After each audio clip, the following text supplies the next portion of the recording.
The world of college funding can be confusing, especially when it comes to understanding how financial aid works. One important aspect of financial aid is the Student Aid Index, or SAI. This is a number that helps colleges and financial aid providers determine how much financial assistance a student may need. In this script, we will break down what the Student Aid Index is, how it works, and why it matters to students and families seeking financial support for their education. The Student Aid Index was introduced as part of the changes made by the FAFSA Simplification Act. Before this act, students used the Expected Family Contribution, or EFC, which many families misunderstood.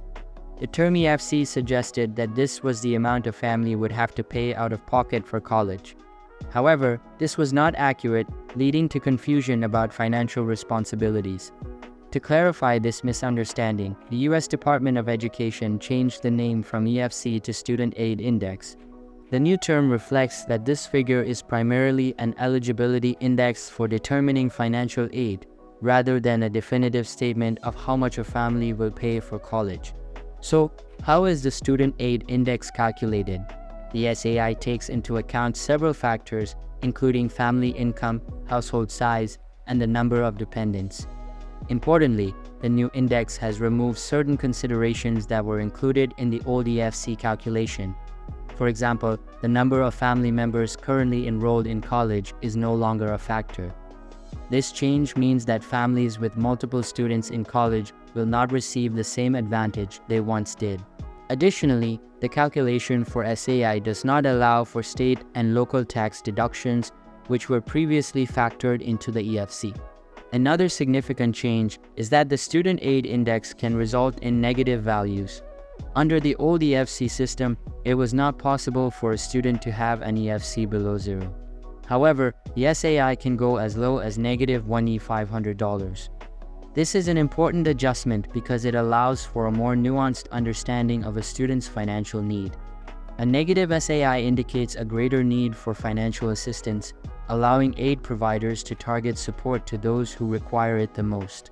The Student Aid Index works alongside two other important figures: the cost of attendance and other financial assistance.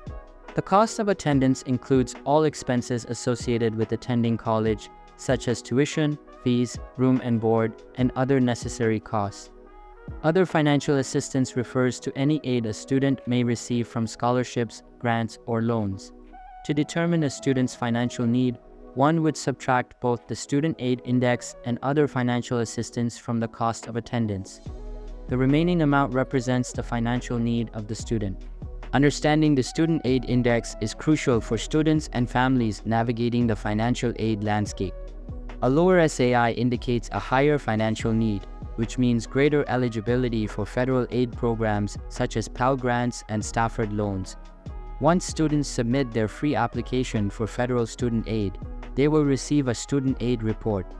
This report includes their official Student Aid Index value and is sent to the colleges they are applying to, as well as any other relevant financial aid providers. Colleges will then use this information to create a financial aid package tailored to each student's needs. Alright, so I believe that's pretty much it for this video. If you find it helpful, consider subscribing and giving this a big thumbs up, and I'll catch you in the next one. Thanks.